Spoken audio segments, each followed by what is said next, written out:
with your feet flexed, parallel, pelvis width apart, your hips distance apart. And then you're gonna bring your left knee in towards your chest. So we're gonna hold on to the left thigh. Think about hugging the knee in, and then you wanna get your knee and your heel in line. So your shin is parallel to the floor. You wanna think shoulders together, or back and down, so your shoulder blades are together. And then we're gonna do 40 outward circles with our left foot. 3, 4, slow them down a little bit.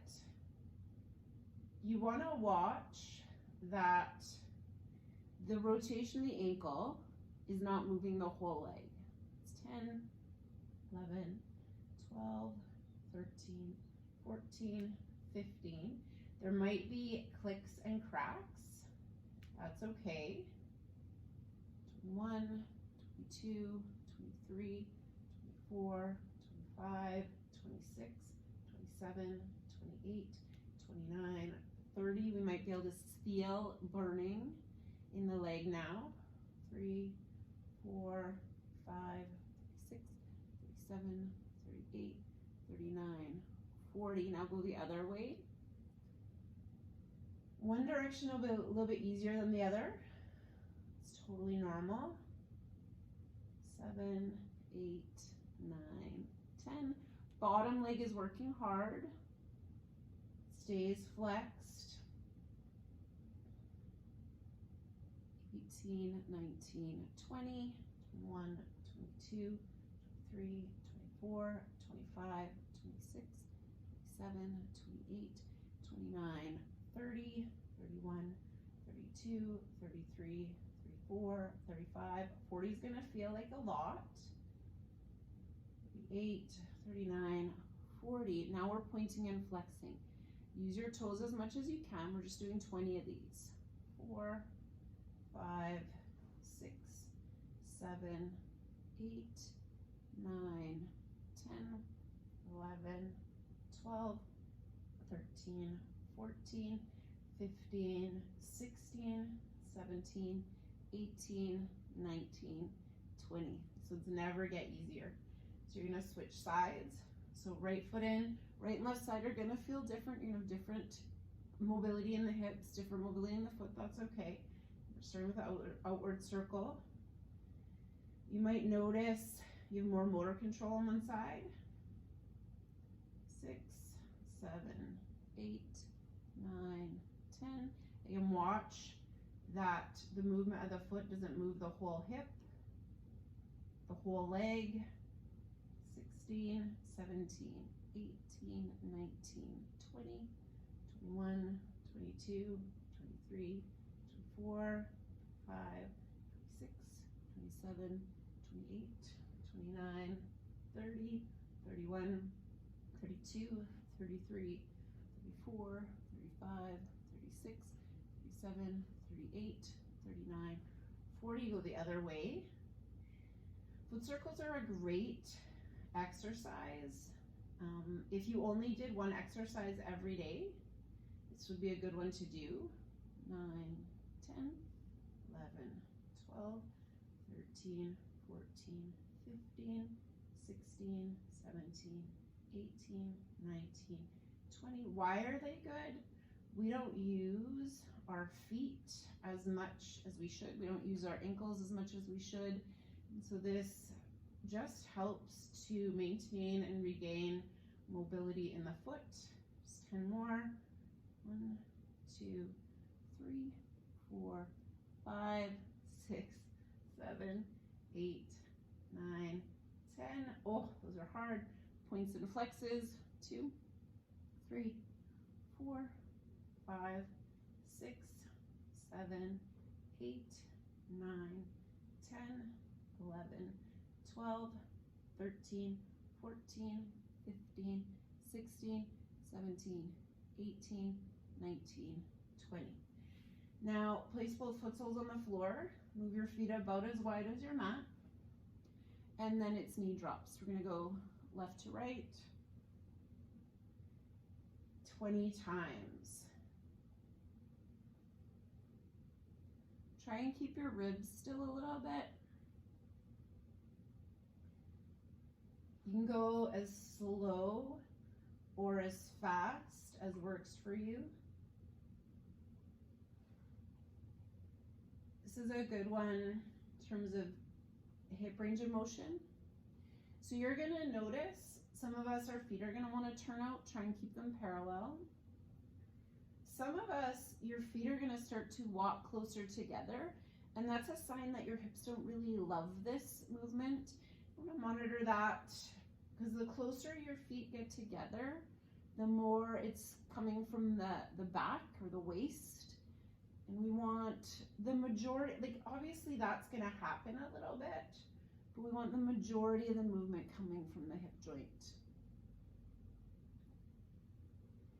Legs are gonna come back up. You got feet parallel, pelvis width apart. You're gonna stretch your arms out so you look like a letter T. Turn the palms of the hands face down. Take your left ankle on your right thigh. Roll over the pinky toe side of the right foot. Coming into the hip crossover stretch. You wanna watch that right foot doesn't slide to the midline. Breathing, gently pushing the top knee away a little bit.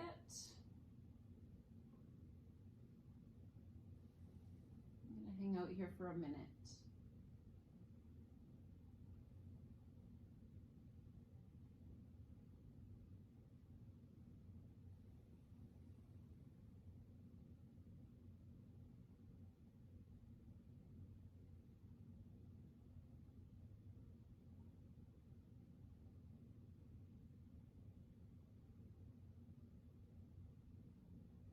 Roll everything back up. Now keep your legs crossed as they are. You can turn the palms to face up, let the shoulder relax. Pick your right foot up off the floor. You're coming into the hip lift position. Now, when you lift up, we're gonna hold again for about a minute. When you lift up, your back might flatten. You can wobble a little bit, adjust. You wanna imagine getting close to a 90-degree hip, and then thinking about maybe recreating the arch in the back. As you hold your right knee where it is, you're moving your left knee away from you a little bit. You want to also think about it being, Bill's helping to keep my ribs down. You want to think about you're not using your abs to hold the legs. So we want to have the hip flexors holding the legs as best we can. So your belly's a little bit soft. Place your right foot sole back down on the floor, uncross your legs.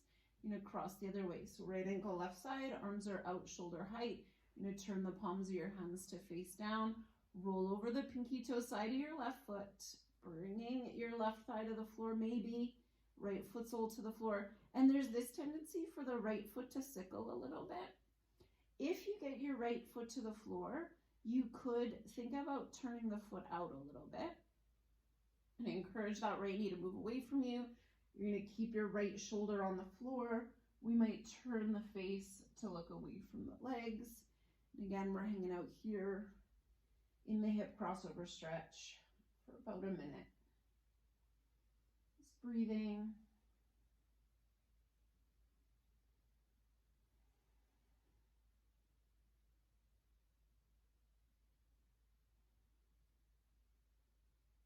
Jaw relax, and you don't necessarily want to do anything with the breath in a twist. You want to let the breath be whatever it is. It's going to feel different because we've created a twist in the torso, which is going to change the pressure in the abdomen and in the chest. And so you just let the breath do whatever it wants to do. You're going to pick your legs back up, and again, we're going to go into the hip lift. So you're taking that left foot sole off the floor, looking for a 90-degree hip, a 90-degree knee. You hold that left knee there, using your hip flexors to do the work, and you're encouraging your right knee to move away from you. We might notice that the belly wants to work harder on one side. Another interesting thing to think about is when you lifted your legs, if your upper back and shoulders got really tense, or if your chin lifted, it can be, first of all, you would try just to adjust that if you could. But if you notice that your chin is very elevated, your neck and shoulders aren't happy, put something under your head. Don't sit in a bunch of neck and shoulder tension just because it's you know, the way the posture is supposed to look. And take one more normal, quiet breath here. Place that foot sole down, uncross, and then you're gonna come on up into tabletop. So we're coming into tabletop, wrists below shoulders, knees below hips. Little bit of cats and dogs. You're gonna start from the tail. You're gonna push the tail down. The spine's gonna arch up. Your head's gonna drop into a cat back. You lift your tail, drop your ribs, draw your shoulder blades together, look up. Keep going. So it starts at the tail, it ends at the head. And you might notice there's some sensation, there's some stiffness in the back. You don't have a bad back. Maybe you're just not really used to the flexion and extension movement. The other thing you want to notice is, can I do this? Can I move my spine? Can I move my shoulder blades without bending my elbows? It's about 5. I'm going to do 10 of these. 6. You might time the breath, so you might exhale, cat back. 7, you might inhale, dog back. Doesn't really truly matter, just make sure that you're breathing. 8, 9, 10.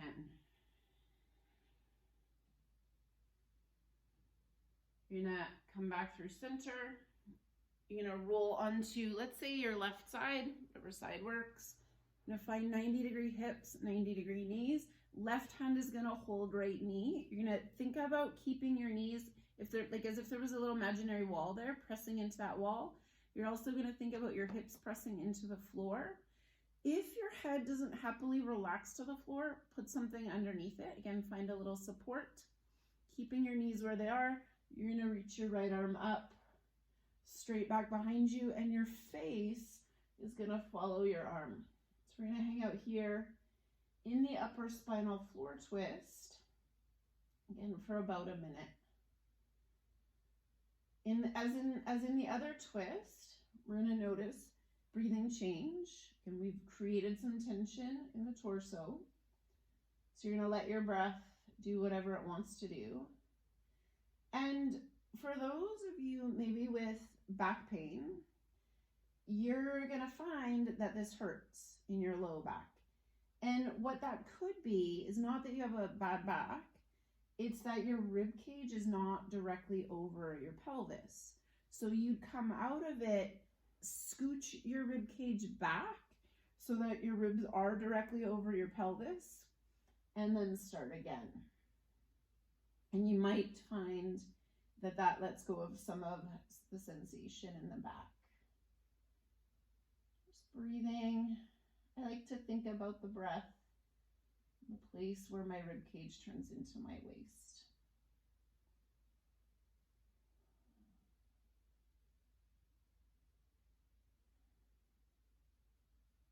Take one more breath here. Bring that back arm forward. And then you just roll onto your other side. So you can flip over. I'm gonna keep facing the camera. So again, we're gonna stack our hips, stack our knees, stack our ankles. You're gonna think right hand holds left knee. You can keep those knees where they are by engaging the hip muscles a little bit. You're gonna reach the left arm up. Face follows the hand. You're gonna look back. And again, you're looking back, but I'm gonna look at you. It's gonna feel different right on left side. And that might be a little clue that you actually have a little bit of habitual rotation in your posture. And using rotation, like a twist, can help us release the tension we hold if we are a little rotated. So if you have one shoulder that you carry more forward than the other. And you're just breathing. Relax your jaw, soften your tongue.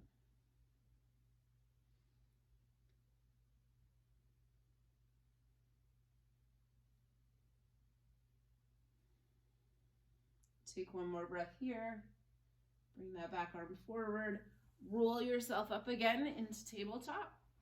Just below shoulders, knees below hips. Little cats and dogs. You're going to push the floor away, tuck your tail, cat back, lift your tail, look up, dog back. So very often we focus on this movement as a movement at the spine, and of course it is. But I also want you to pay attention to the front of the hip. So how easily can I bring the top of the pelvis toward my femurs? So is my pelvis actually hinging forward and back? So I'm going to think about that. Keep breathing. Maybe that is 6, 7, 8,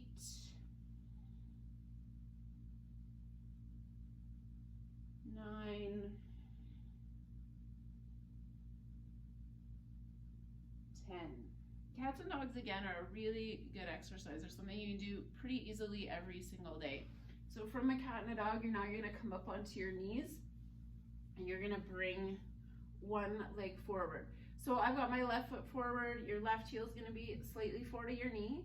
I want you to think about trying to tuck your tail. So you're really tucking the tail under. Then you're going to pull with your left foot. So you're going to try and pull the left knee over top of the left heel-ish.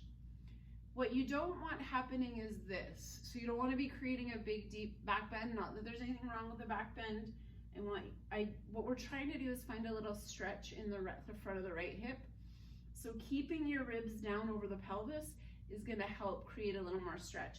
You can take your hands on your knee for a little bit of stability. I'm just hanging out here for half of a minute more. So we hold in the lunge for a whole minute. Keep breathing. Jaws relaxed.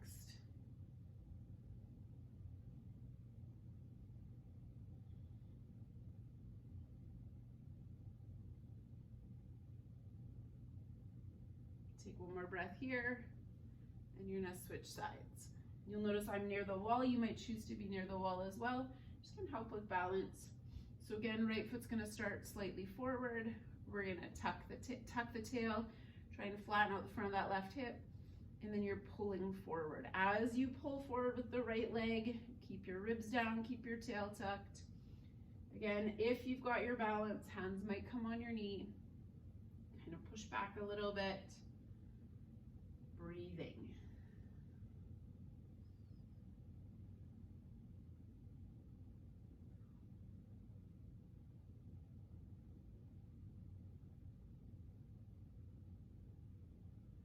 Half a minute more here.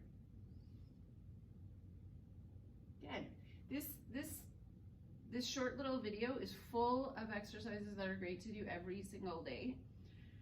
We're creating a hip extension here. So if you have a life or a job where you spend a lot of time sitting, this little stretch is 1 minute each side. Really, really great for stretching sitting out of your body. More breath here. Shift back. Now you're gonna come onto your hands and knees again. You're gonna come through tabletop, and we're gonna come into a downward facing dog. We're gonna be holding the downward facing dog for a minute. And in the Vygotsky method, the down dog, you wanna try and maintain that arch in your back as you shift back and try and straighten your legs. So again, we're holding for a whole minute. If you're like, no, Jill, this is a terrible idea. I hate downward facing dog. I do not want to hold this for a minute. What you're gonna do instead is find a countertop. And I'm gonna manufacture a low counter. You could use a chair. It really depends on how flexible you are. And instead of being in down dog, you're gonna put your hands on a counter or on a chair. And you're gonna reach forward, you're gonna pull your hips back, and let your head drop.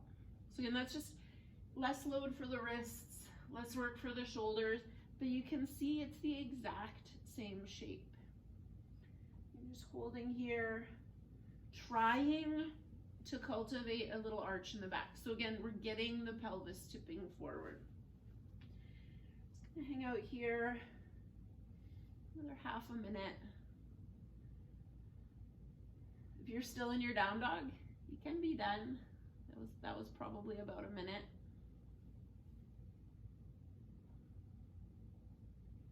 Take one more breath. Stand up. You can go for a little walk. That's it for today.